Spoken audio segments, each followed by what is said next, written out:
Assalamualaikum warahmatullahi wabarakatuh. Alhamdulillah, wassalatu wassalamu ala rasulillah Sayyidina Muhammad ibni Abdillah wa ala alihi wa sahbihi wa man wala wa la hawla wa la quwata illa billahil aliyyil azim. Amma ba'du. Yang saya hormati para orang tua, para sesepuh, asatidzah, al-karam Ustaz Nurul Zaman, al-karam Ustaz Haji Al-Qahriyadi, bil khusus yang kita hormati guru kita al-karam Ustaz Syarif. Kita doakan guru-guru kita semoga Allah panjangkan umurnya, Allah sehatkan badannya, Allah kabulkan segala hajat-hajatnya.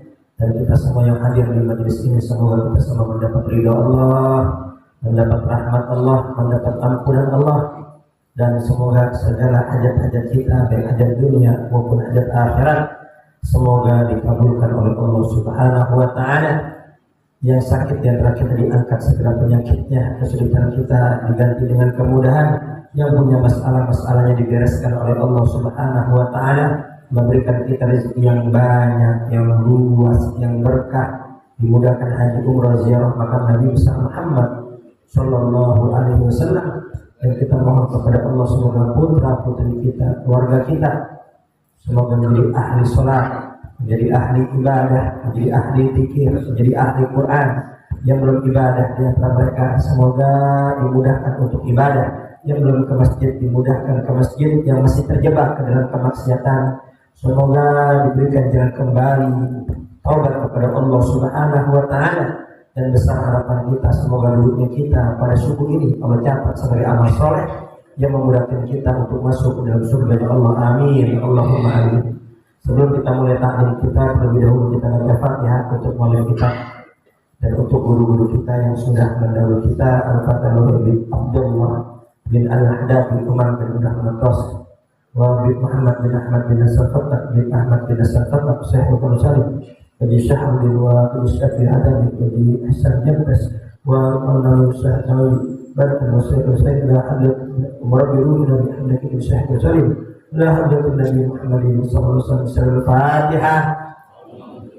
A'udzu billahi minasyaitonir rajim. Bismillahirrahmanirrahim.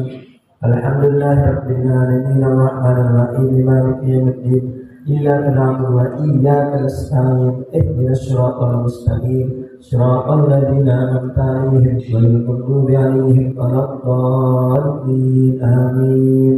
Hadirin bapak-bapak, ibu-ibu yang dimuliakan Allah Subhanahu wa taala, pada pembukaan pengajian ini saya ucapkan minal aidin wal faizin taqabbalallahu minna wa minkum taqabbal ya karim. Mohon maaf lahir dan batin. Dan sebagaimana pernah saya sampaikan dan ini harus kita ulang lagi, yang belum tahu agar menjadi tahu dan yang sudah tahu agar semakin mantap. Dan memang seperti itu, ilmu itu harus diulang-ulang agar meresap.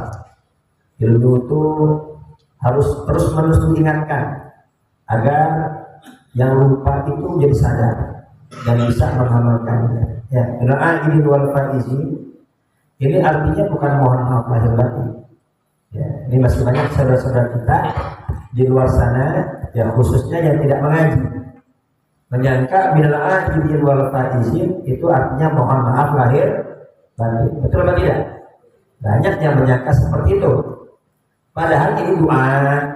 Ya, minal aidin ini ada kalimat yang dibuang. Jadi kalau kita belajar bahasa Arab, belajar nahwu itu pasti mengetahui ini ada kalimat yang dibuang, yaitu ja'alanallahu wa iyyakum minal aidin wal faizin.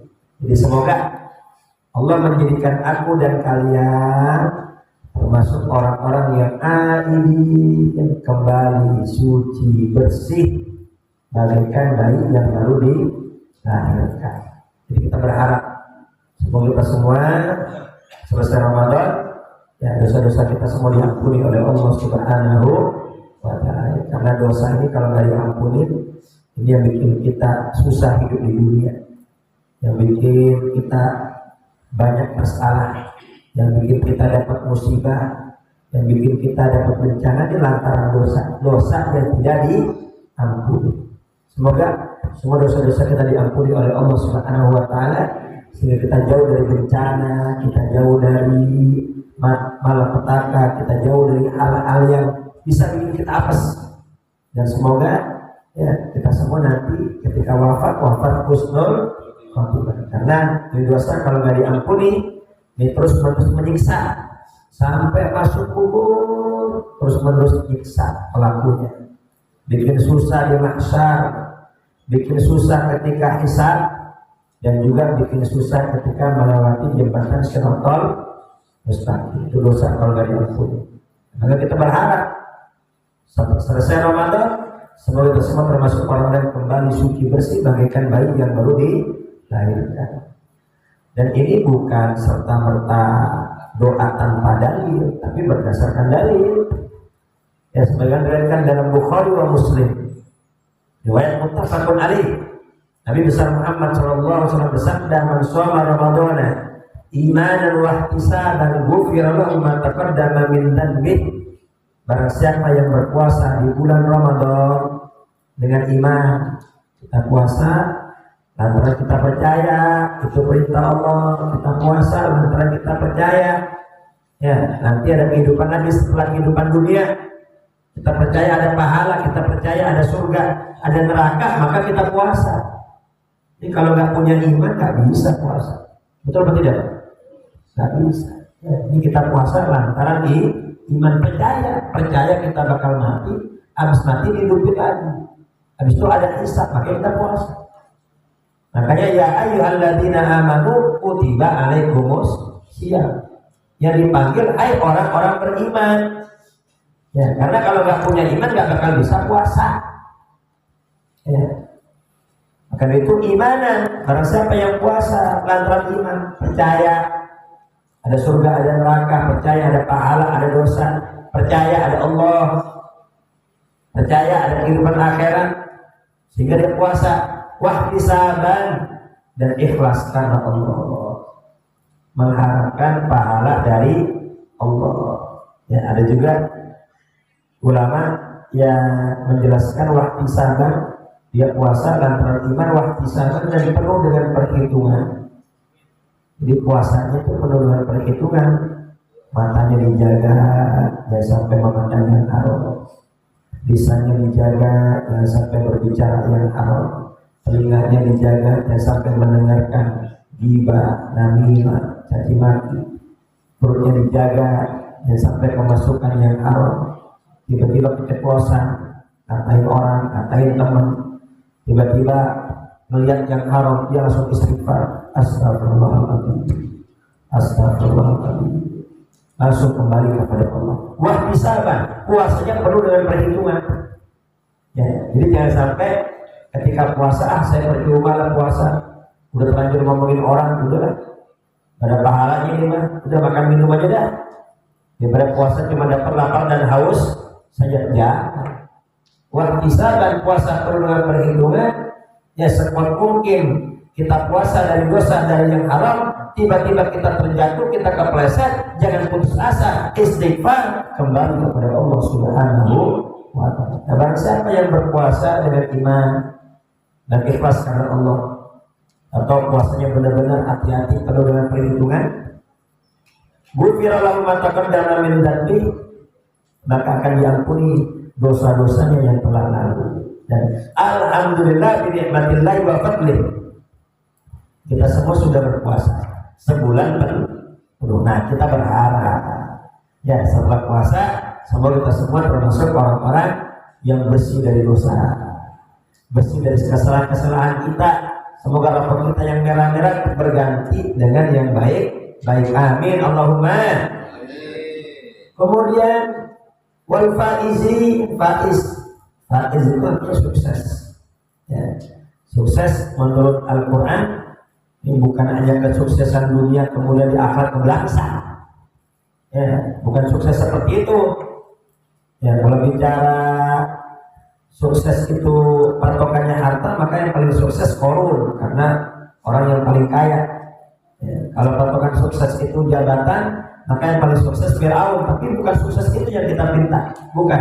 Untuk apa? Enak di dunia kemudian kebelangsak di akhirat. Sedangkan doa kita Rabbana atina fid dunya hasanah wa fil akhirati hasanah wa qina adzabannar. Kita minta kebaikan di dunia, kebaikan di akhirat. Senang dunia, senang akhirat, bahagia dunia, bahagia akhirat, dan terbebas dari azab api neraka. Sukses sepertinya kita minta. Sebagaimana Allah berfirman, "Faman zuhziha 'anil nari wa udkhilal jannah faqad faza." Sukses menurut kacamata Al-Qur'an barang siapa yang dijauhkan dari azab api neraka dan dimasukkan ke dalam surga, itulah orang yang benar-benar sukses. Itu Uwais Al-Qarni pernah Pak, lagi makan, lagi nyari makanan. Ya, ini Uwais Al-Qarni dianggap orang gila. Ya, penampilannya nggak layak. Ternyata apa? Di sisi Allah memiliki kedudukan yang sangat luar biasa. Sampai-sampai Sayyidina Umar dan Sayyidina Ali diberi wasiat sama Nabi, kalau nanti engkau ketemu Uwais Al-Qarni, kamu minta doa. Bayangin, Sayyidina Umar murid Nabi, mertua Nabi, Sayyidina Ali murid Nabi, sekaligus mantu Nabi. Kedudukannya sangat luar biasa. Dapat wasiat, kalau nanti kamu ketemu Uwais Al-Qarni, kamu minta doa. Penampilannya biasa. Maka diturun akbar. Ya, betapa banyak orang yang akbar, rambutnya acak-acakan, nggak rapi penampilan. Akbar berdebu. Ya, dianggap sama orang nggak waras, orang kurang. Ya, madfu'in bil abwab. Itu kalau datang ke rumah orang usir. Itu kalau ada pertemuan, kedatangannya nggak diharapin, nggak direken lah sama orang. Ya, tapi betapa banyak orang yang seperti itu ternyata lau aqsama 'alallahi la abarrah. Kalau dia udah bersumpah atas nama Allah, itu langsung diijabah oleh Allah Subhanahu wa ta'ala. Maka itu kita harus saling menghormati, harus saling menghargai, nggak boleh ngeremehin orang, nggak boleh merasa lebih hebat. Khawatir yang kita remehin ini ternyata memiliki kedudukan yang agung di sisi Allah Subhanahu wa ta'ala. Itu Uwais Al-Qarni lagi nyari makan di tong sampah, ya, makan dekatnya anjing. Itu anjing ngegonggong terus. Kata Uwais Al-Qarni, anjing udah, ente makan yang ada di depan ente, karena nyarinya ada di sini. Ya, kalau nanti aneh selamat lewat jembatan Shiratal Mustaqim, berarti anda lebih mulia dibanding ente. Tapi kalau anda nggak selamat, anda kejebur, ya, maka ente lebih mulia dibanding anda, karena ente nggak masuk neraka. Ya. Jadi kita semua Pak, kalau selamat kita lebih mulia dibanding binatang. Tapi kalau nggak selamat, na'udzubillah, ya, di nerakanya Allah Subhanahu wa ta'ala. Allahumma ajirna minan nar. Semoga Allah pastikan kita dan keluarga kita semua terbebas dari azab api neraka. Amin. Wal faizin, semoga kita semua menjadi orang-orang yang sukses. Amin. Sukses dunia, sukses akhirat. Taqabbalallahu minna wa minkum taqabbal ya karim. Ya. Semoga Allah menerima ibadahku dan ibadah kalian. Ya, semua orang bisa lebaran. Ya, semua orang bisa berlebaran. Tapi nggak semua orang bisa berhari raya, beridul fitri, nggak semua orang. Jadi apabila ada orang ketika puasa nggak puasa, malamnya nggak tarawih, padahal nggak kerja, nggak sip malam. Kalau sip malam dia kerja, nyari nafkah juga ibadah.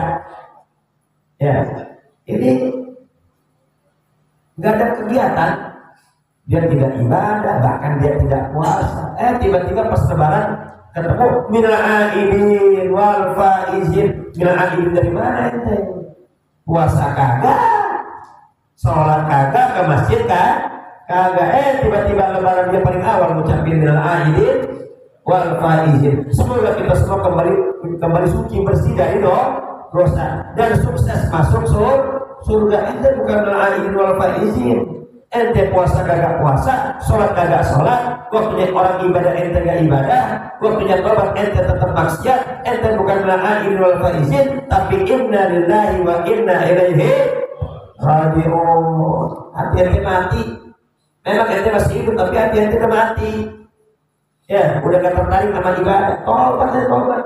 Bukan la'in wal faizin. Ya, baru setelah itu Pak, taqabbalallahu minna wa minkum. Taqabbal ya karim. Semoga Allah menerima ibadahku dan ibadah kalian. Amin Allahumma. Jadi Pak, bisa puasa, bisa sholat, bisa i'tikaf, bisa baca Quran. Itu nikmatul azimah. Itu nikmat yang sangat besar dari Allah. Tapi nikmat ibadah ini nggak sempurna kalau tidak dibarengi dengan nikmat yang lainnya yang lebih besar. Apa itu? Nikmatul qabul. Nikmatnya diterima amal ibadah. Jadi kita saling mendoakan. Taqabbalallahu minna wa minkum.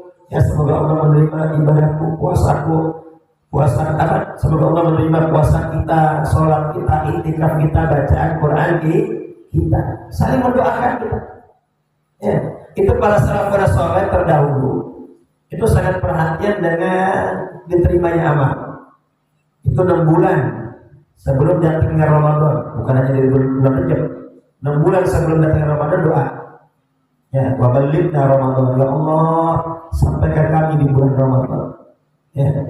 Setelah Ramadan selesai, mereka juga berdoa, ya Allah, terima ibadahku selama bulan Ramadan. Ini ngikutin siapa? Tidak lain dan tidak bukan. Yang kita ikuti adalah Nabi Allah Ibrahim alaihis salam. Nabi Allah Ibrahim alaihissalam setelah selesai membangun Ka'bah, apa yang diucapkan oleh Nabi Allah Ibrahim? Rabbana taqabbal minna aydina'ana. Ya Allah, terimalah bangunan kami ini. Aku sudah bangun Ka'bah untuk kiblat manusia sedunia. Ya, Rabbana taqabbal minna, terima nih hasil bangunanku ini ya Allah. Jangan sampai ditolak, jangan sampai gak diterima.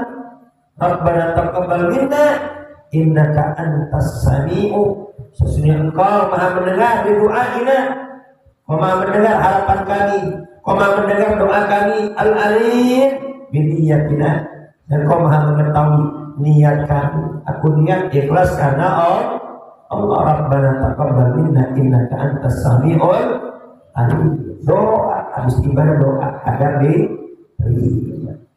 Dalam doa yang lain yang diabadikan oleh Allah dalam Al-Quran, Nabi Allah Ibrahim berdoa, Rabbi ja'alni muqimas salat wa min dzurriyyati Rabbana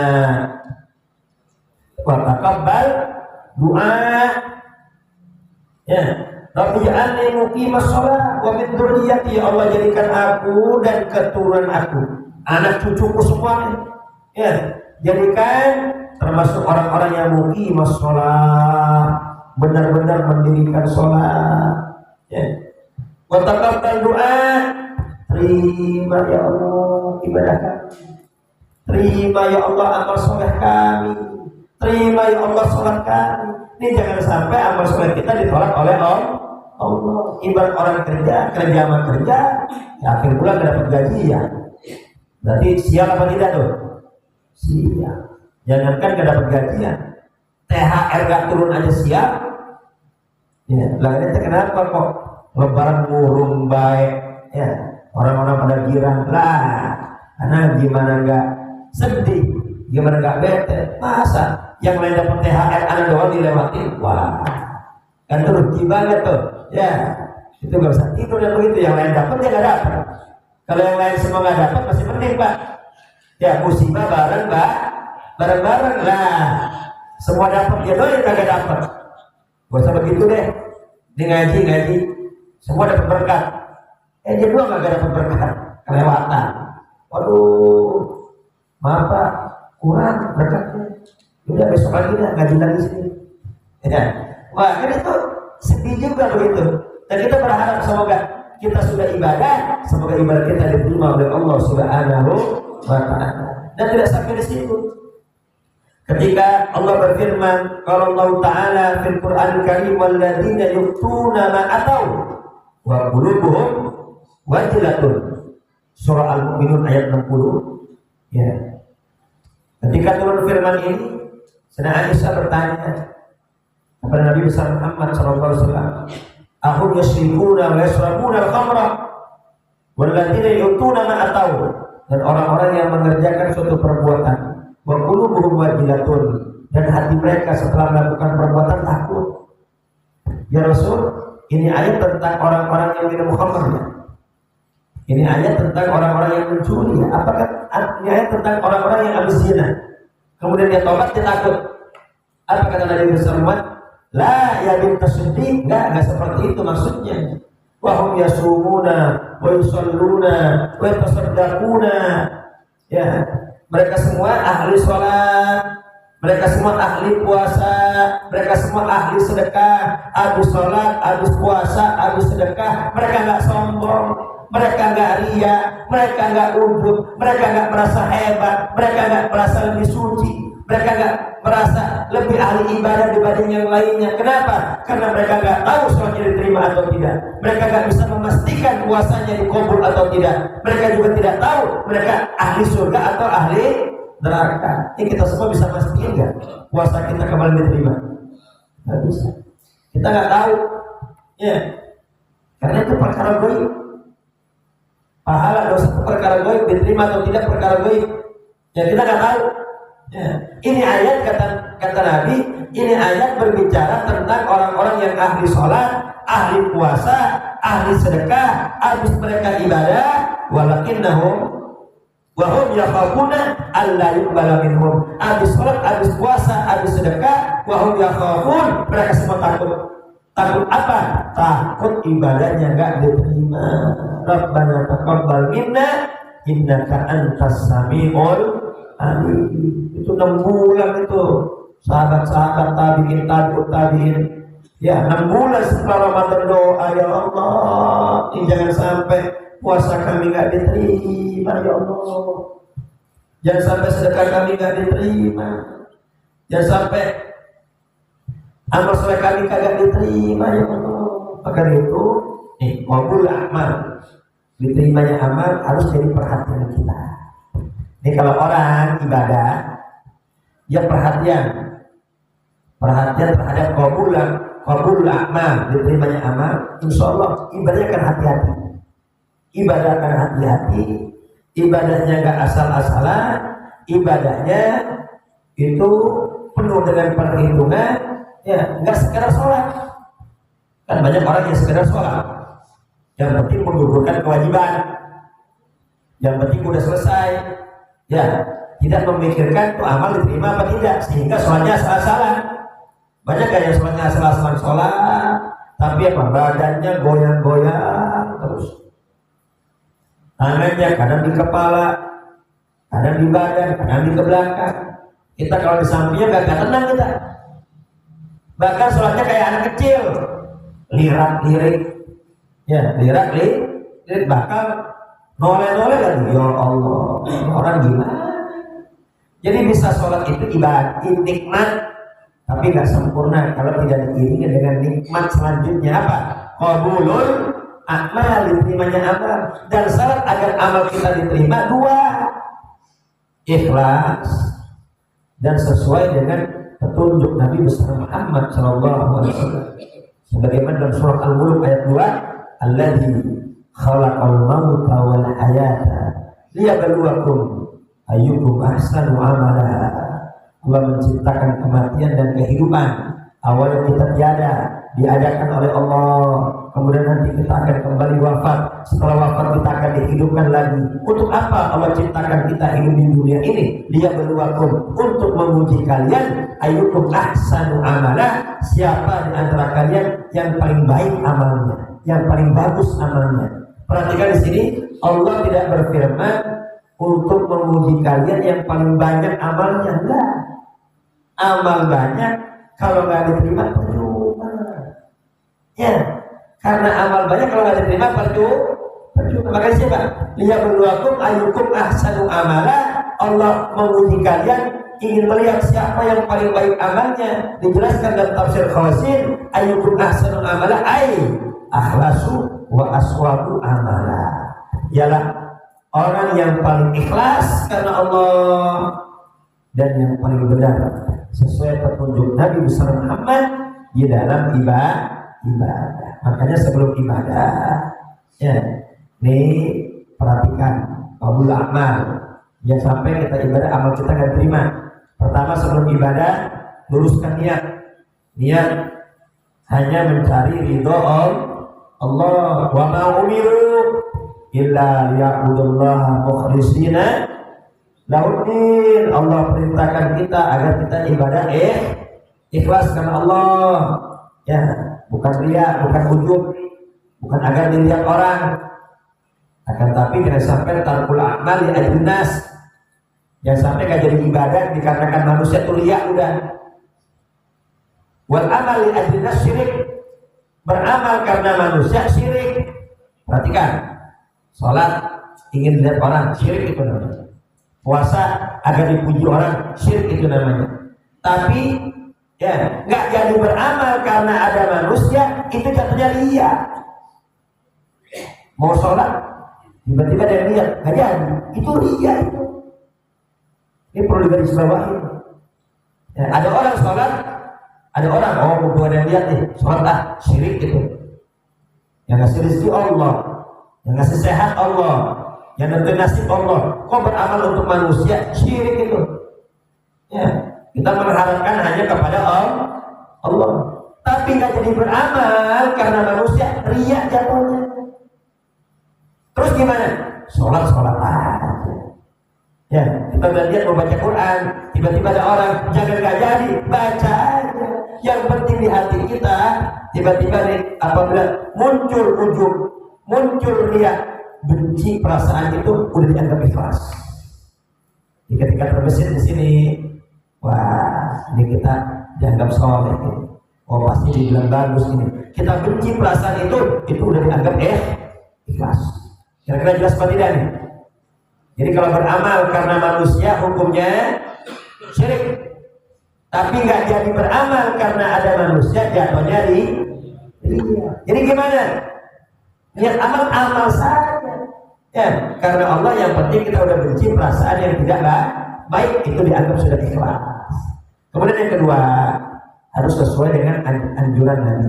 Harus sesuai dengan petunjuk Nabi. Sholat, puasa, sedekah, haji, umroh, nggak sesuai dengan tuntunan Nabi, itu semua tertolak, tidak diterima. Waman bighairi ilmin ya'malu a'maluhu mardudatun la tuqbalu. Barang siapa yang beramal tidak sesuai dengan ilmunya Nabi besar Muhammad, itu semua tertolak, tidak diterima oleh Allah Subhanahu wa ta'ala. Kita nggak bakal tahu petunjuk Nabi kalau kita nggak ngaji, kalau kita nggak duduk di majelis ilmu, kalau kita nggak hadir di majelisnya kiai, majelisnya habaib. Maka jangan sampai kita tinggal di bakti, ya ada pengajian di bakti kita nggak ikut, kita akan diminta pertanggungjawaban itu nanti di akhirat. Itu di bakti, di Masjid Nurul Huda ada pengajian, nanti hadir nggak? Kagak ternyata. Padahal rumah akan dituntut oleh Allah Subhanahu wa ta'ala. Kita nggak bakal tahu petunjuk Nabi kalau kita nggak ngaji, kalau kita tidak bertanya kepada ulama. Ya, jadi intinya, ya, taqabbalallahu minna wa minkum taqabbal ya karim. Semoga Allah menerima ibadahku dan ibadah kalian. Baru mohon maaf lahir dan batin. Jadi orang yang benar-benar menghayati doa ini, insya Allah tidak akan ada ujub, tidak akan ada riya, tidak akan merasa hebat, merasa suci enggak. Kenapa? Karena dia nggak tahu ibadah diterima atau tidak. Sekali lagi, pahala dosa itu gaib, kita nggak tahu. Ya, pahala nanti dikasih kapan? Di akhirat. Ya, dosa juga nanti di akhirat. Kita di sini nggak tahu. Itu perkara gaib. Kenapa kok pahala nggak Allah kasih di dunia? Ya, pahala sholat, pahala puasa, pahala sedekah, kenapa nggak Allah kasih di dunia? Seandainya dikasih di dunia kan pasti ini manusia akan semakin semangat ibadah. Kenapa nggak Allah kasih di dunia? Karena dunia nggak cukup untuk menampung pahala dari Allah Subhanahu wa ta'ala. Coba bayangkan hadis Nabi besar Muhammad sallallahu alaihi wasallam, rakaatul fajri khairun minad dunya wa ma fiha. 2 rakaat fajr. Qabliyah subuh, tadi habis adzan, salat qabliyah subuh atau fajar. Ya, itu dianjurkan baca alam wa alam. Nah, barang siapa yang membaca alam wa alam, amina min alam. Yang ketika sholat sunnah fajar baca alam nasroh dan alam taroh, maka akan diamankan, dijaga dari penyakit. Jadi kalau dia kerja hari itu, dia bisnis hari itu, dia gawe hari itu, insya Allah penyakitnya nggak berasa. Penyakitnya tiba-tiba hilang, atau seandainya masih ada, dia masih bisa nahan, masih bisa untuk kerja, masih bisa untuk dagang. Nanti pulang dagang, pulang aktivitas, pulang nyari nafkah, baru tuh berasa lagi. Tapi semoga semua sehat, amin. Yang punya penyakit semoga sehat. Jadi itu ketika rakaat fajar baca alam nasroh, rakaat pertama, alam taroh, rakaat kedua. Tapi kalau yang nggak hafal gimana? Yang nggak hafal baca kuliah dulu boleh. Ustaz saya nggak hafal, saya cuma hafal kulu, ya udah baca kulu nggak apa-apa. Bahkan nggak baca juga nggak apa-apa. Yang penting baca Fatihah, amin, habis amin, Allahu Akbar, boleh. Ya. Nah, 2 rakaat fajar khairun, lebih mahal, lebih baik di sisi Allah daripada dunia beserta isinya. Ini kalau punya tanah sebakti, kira-kira punya duit berapa ya? Kaya apa tidak? Kaya banget. Yang lain kontrak apa dia? Ya Allah, kaya banget itu. Ya. Ini tanah dia bukan hanya sebakti, bukan hanya secelincing. Sedunia ini tanah dia semua. Ya Allah, sama isinya, emasnya, peraknya, tembaganya, minyaknya, batu bara, semua punya dia. Kayak apa tuh? Kayak apa? Tapi itu semua dunia dan isinya ini gak cukup untuk ngebayar imbalan orang yang sholat sunnah fajar. Ya Allah. Terus kayak apa pahalanya? Wallahu a'lam. Karena dunia sama isinya gak nyampe tuh harganya. Ya, gak bisa sebagai imbalan untuk orang yang sholat sunnah fajar. Kira-kira bisa dipahami apa tidak? Ya. Harga motor Beat berapa tuh? 20. Jadi cuma punya duit 5 juta, kepengen Beat baru, bisa apa tidak tuh? Nyampe apa enggak? Kakaknya punya duit 50 juta, pengen beli Pajero, nyampe enggak? Enggak nyampe. Ya, ini jadi dunia sama isinya untuk ngebayar imbalan orang yang sholat sunnah fajar nggak cukup, Pak. Coba bayangin ini baru sholat sunnahnya, lebih mahal daripada dunia beserta isinya. Lalu gimana sholat subuhnya? Itu belum sholat wajib, belum. Sunnah sama wajib bandingannya 70. Kita sholat 70 kali sunnah setara pahalanya dengan 1 sholat wajib. Bayangin, kebayang nggak ya? Jadi kenapa pahala nggak Allah kasih di dunia? Dunia nggak cukup ya untuk membayar sebagai imbalan untuk orang-orang yang ibadah. Kira-kira jelas apa tidak? Terus alasan kedua, ya, kenapa kok pahala nggak Allah kasih di dunia? Dikarenakan dunia ini sementara, sedangkan pahala itu kekal. Dunia nggak bisa. Ya, yang sementara nampung yang kekal, gak bisa. Bisa dipahami gak, Pak? Dunia sementara, pahala selama-lamanya, makanya gak bisa pahala dikasih di dunia. Nanti tempatnya di akhirat. Shallu ala Muhammad. Akan tapi Allah kasih tanda-tandanya. Orang yang diterima amal solehnya, Allah kasih tanda-tandanya tuh. Jadi sebelum pahala di akhirat, Allah kasih nih DP-nya di dunia. Ya, ibaratnya sebelum dapat imbalan yang beneran, Allah kasih dulu nih DP-nya nih. Ya, sebelum dapat gaji yang beneran tuh. Ini ibarat aja. Ya. Jadi apa? Allah berikan manisnya ibadah. Allah kasih dia nikmat ibadah. Jadi ketika dia sholat, dia merasakan nikmatnya sholat. Kalau sholat dia tenang, itu pahala dari Allah. Itu berarti tanda bahwasanya sholat kita diterima. Ketika kita puasa, nyambung lagi puasa Syawal, nyambung puasa Senin Kamis, rasanya nikmat berpuasa, itu tanda bahwa puasa kita diterima. Kita baca Quran, Ramadan sudah berlalu tapi kita masih baca Quran, nikmat banget baca Quran, gak mau berhenti. Ya, itu berarti tanda baca Quran kita di Ramadan diterima sama Allah. Kemudian apa? Biasa di Ramadan berbagi, orang-orang berbuka. Selesai Ramadan kayaknya gak enak kalau gak ngeluarin duit, dikeluarin itu duit. Ya, sedekah. Itu tanda berarti sedekahnya selama bulan Ramadan itu diterima oleh Allah Subhanahu wa ta'ala. Jadi tanda diterimanya amal, dia dapat merasakan nikmatnya ibadah. Dia dapat melanjutkan ibadah selanjutnya. Sebagaimana tadi Imam Ustaz Syarif dalam sholat subuh tadi membaca surah Fa'idha faragta fansab. Apabila selesai melakukan suatu perkara, maka kerjakan tugas-tugas yang lainnya. Jadi jangan sampai Ramadan ini dijadikan goyah, garis finish puncak dari ibadah kita. Udah Ramadan, tapi udah selesai ibadah saya. Udah gak ke masjid lagi, udah gak itikaf lagi, udah gak baca Quran, itu udah selesai. Jangan. Ya, Ramadan sudah berlalu, tapi Allah dan yang kekal masih ada. Yang kita sembah masih ada, yang ngasih pahala masih ada. Ya, ini jangan sampai luar Ramadan jadi bakhil lagi, seakan-akan pahala hanya ada di bulan Ramadan. Di luar Ramadan juga masih ada pahala. Yang ngasih pahala tetap ada siapa? Allah Subhanahu. Jadi Ramadan ini wasilah agar kita pelantara agar kita semakin dekat dengan Allah Subhanahu wa ta'ala. Shallu ala Muhammad. Jadi dapat istiqomah ibadah itu tanda berarti ibadah kita diterima oleh Allah Subhanahu wa ta'ala. Sebagai penutup, ya, ini saya akhiri.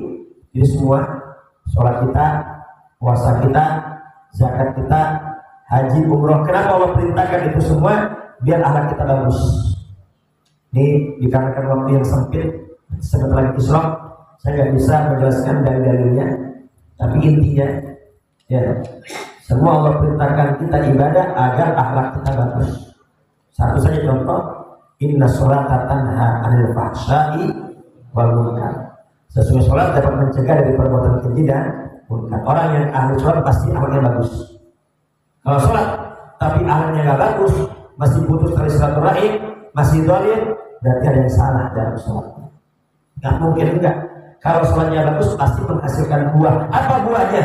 Bagus akhlaknya terhadap sesama, hablum minallah dan hablum minan nas. Ya, akan saya tutup dengan satu kisah, ya, yang mana di puasa kita akan terkatung-katung sebelum kita keluarkan zakat fitrah. Berarti apa tuh? Hubungan sama manusia tuh. Ya, fitrah kasih orang, memberi kepada orang. Kenapa zakat fitrah harus disalurkan sebelum sholat Idul Fitri? Karena Allah nggak mau di hari yang bahagia masih ada yang kelaparan. Allah nggak mau di hari yang berbahagia masih ada yang kesusahan. Allah nggak mau di hari yang berbahagia masih ada orang yang melarat, nggak mau. Makanya apa? Puasa kita nggak bakal diterima nih kalau yang susah-susah belum mendapat zakat fitrah. Nabi besar Muhammad ketika akan sholat Id melihat anak-anak kecil sedang bermain kejar-kejaran, ketawa-tawa, bercanda. Ya, tapi ada satu anak kecil yang dulu di pojokan, rambutnya berantakan, bajunya kotor, usang, tidak layak dipakai, nangis yang kecil. Ya, dihampiri oleh Nabi besar Muhammad Shallallahu Alaihi Wasallam. Dihampiri anak kecil ini, Tom, kenapa kau nangis? Kau gak ikut main sama teman-temanku? Soalnya main, ya, ketawa-tawa, ini hari yang bahagia, jangan sedih. Apa kata anak kecil ini? Wahai Tuhan, wahai Bapak, dia nggak tahu yang di hadapannya adalah Nabi besar Muhammad, karena orang dulu itu cuma tahu nama tapi muka nggak tahu, karena nggak ada foto. Ya, wahai Tuhan, bagaimana aku tidak menangis? Mereka semua datang ke sini tadi bersama ayah-ayah mereka. Ayahnya masuk masjid, mereka main, sedangkan ayahku wafat. Ayahku gugur dalam perjuangan di medan jihad bersama Nabi besar Muhammad Sallallahu Alaihi Wasallam. Ayahku wafat, setelah ayahku wafat, warisan aku diambil semua oleh ibuku. Ibuku nikah lagi. Setelah nikah lagi, oleh suami barunya aku diusir. Ya Allah. Ini kadang perempuan kalau udah nggak soleh, atau laki kalau udah nggak soleh, dapat pasangan baru lupa amanah. Banyak yang begitu. Ya Allah, lupa amanah. Aku diusir. Aku lapar. Aku haus. Aku nggak punya tempat tinggal. Aku nggak punya keluarga. Bagaimana aku tidak sedih? Kata Nabi, yang kecil mau nggak? Mulai detik ini, mulai saat ini, aku Nabi Muhammad menjadi bapakmu. Kagetnya.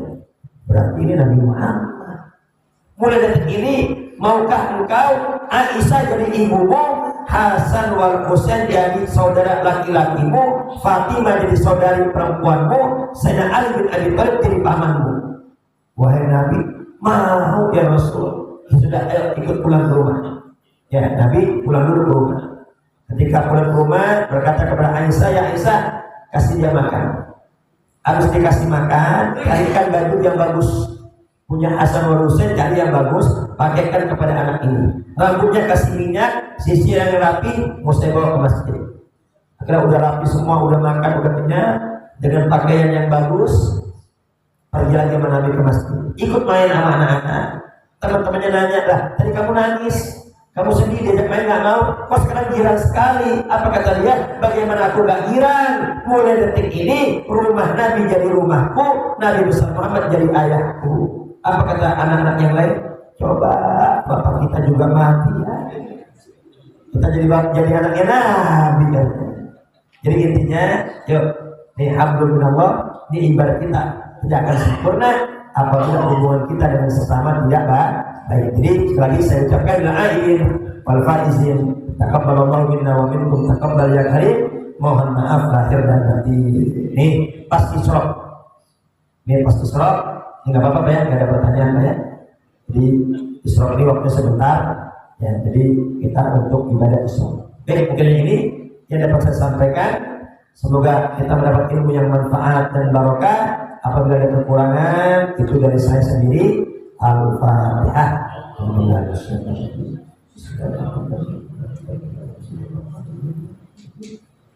Iya.